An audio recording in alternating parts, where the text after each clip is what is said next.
Assalamualaikum warahmatullahi wabarakatuh. Perkenalkan, saya Umi Kulsum. Saya adalah siswi kelas 11 di Madrasah Aliyah Ashidik Tiket.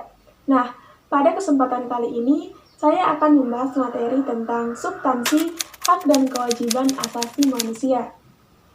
Oke, teman-teman, salah satu karakteristik penegakan hak asasi manusia itu adalah universal, yang artinya berlaku untuk semua orang tanpa memandang status sosial, agama, suku, ras, dan juga perbedaan lainnya.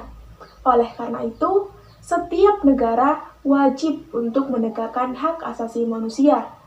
Di Indonesia, proses penegakan hak asasi manusia itu berlandaskan pada ideologi negara yaitu Pancasila. Pancasila merupakan ideologi negara yang mengedepankan nilai-nilai kemanusiaan. Pancasila juga sangat menghormati hak dan kewajiban asasi manusia setiap warganya. Wah, lalu bagaimana ya Pancasila menjamin itu semua? Oke, Pancasila menjamin hak dan kewajiban asasi manusia melalui nilai-nilai yang terkandung di dalamnya. Nilai-nilai tersebut berupa nilai dasar, nilai instrumental, dan nilai praksis. Ketiga kategori nilai Pancasila tersebut mengandung jaminan atas hak asasi manusia. Oke, kita akan bahas satu persatu dulu ya dari nilai dasar. Nilai dasar adalah hakikat atau intisari dari 5 sila pada Pancasila. Adapun hak dan kewajiban asasi manusia yang terdapat di dalam nilai dasar Pancasila yaitu pertama dalam sila ketuhanan yang Maha Esa, yaitu menjamin hak dan kemerdekaan untuk memeluk agama dan kewajiban untuk menghormati perbedaan agama.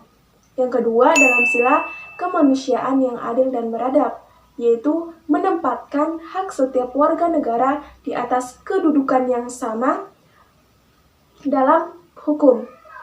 Yang ketiga dalam sila persatuan Indonesia, yaitu mengamanatkan adanya unsur pemersatu di antara warga untuk saling bergotong royong, saling menghormati, dan menempatkan kepentingan bangsa di atas kepentingan pribadi. Yang keempat dalam sila kerakyatan yang dipimpin oleh hikmat kebijaksanaan dalam permusyawaratan, yaitu menghargai hak setiap warga negara untuk musyawarah mufakat tanpa adanya tekanan atau intervensi. Yang kelima dalam sila keadilan sosial bagi seluruh rakyat Indonesia, yaitu mengakui hak milik perorangan dan dilindungi pemanfaatannya oleh negara. Oke, kita lanjut ke bagian yang kedua yaitu nilai instrumental. Nilai instrumental merupakan penjabaran dari nilai-nilai dasar Pancasila. Dengan kata lain, nilai instrumental merupakan pedoman pelaksanaan kelima sila pada Pancasila. Hak dan kewajiban asasi manusia juga diatur dan dijamin dalam nilai instrumental. Adapun peraturan perundang-undangan yang mengatur tentang hak asasi manusia yaitu pertama, Undang-Undang Dasar Negara Republik Indonesia tahun 1945 pasal 28A sampai 28J. Yang kedua, Ketetapan MPR nomor 17/MPR/1998 tentang hak asasi manusia.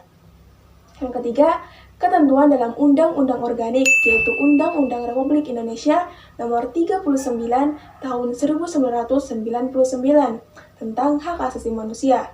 Yang keempat, ketentuan dalam Peraturan Pemerintah Pengganti Undang-Undang atau yang biasa disingkat Perpu nomor 1 tahun 1999 tentang Pengadilan Hak Asasi Manusia.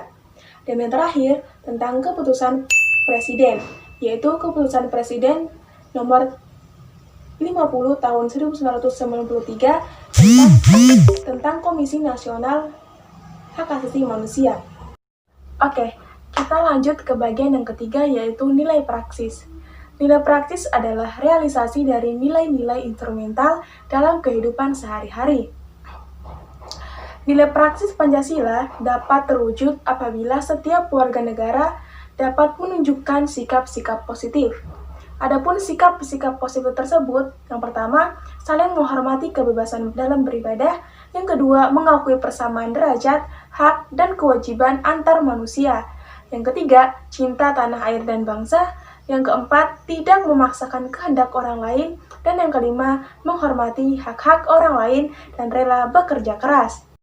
Oke, dari materi yang sudah saya jabarkan, saya bisa mendapatkan satu kesimpulan, yaitu ketiga nilai yang terdapat dalam Pancasila, yaitu nilai dasar, nilai instrumental, dan nilai praksis, ternyata saling berhubungan, di mana nilai dasar memuat hak dan kewajiban yang kemudian diatur dan dijabarkan dalam nilai instrumental dan kemudian diterapkan dalam kehidupan sehari-hari sesuai dengan nilai praksis yang ada pada Pancasila. Oke, teman-teman, itulah materi yang bisa saya bawakan tentang substansi hak dan kewajiban asasi manusia dalam Pancasila. Oke, terima kasih atas perhatiannya. Saya ucapkan terima kasih. Wassalamualaikum warahmatullahi wabarakatuh.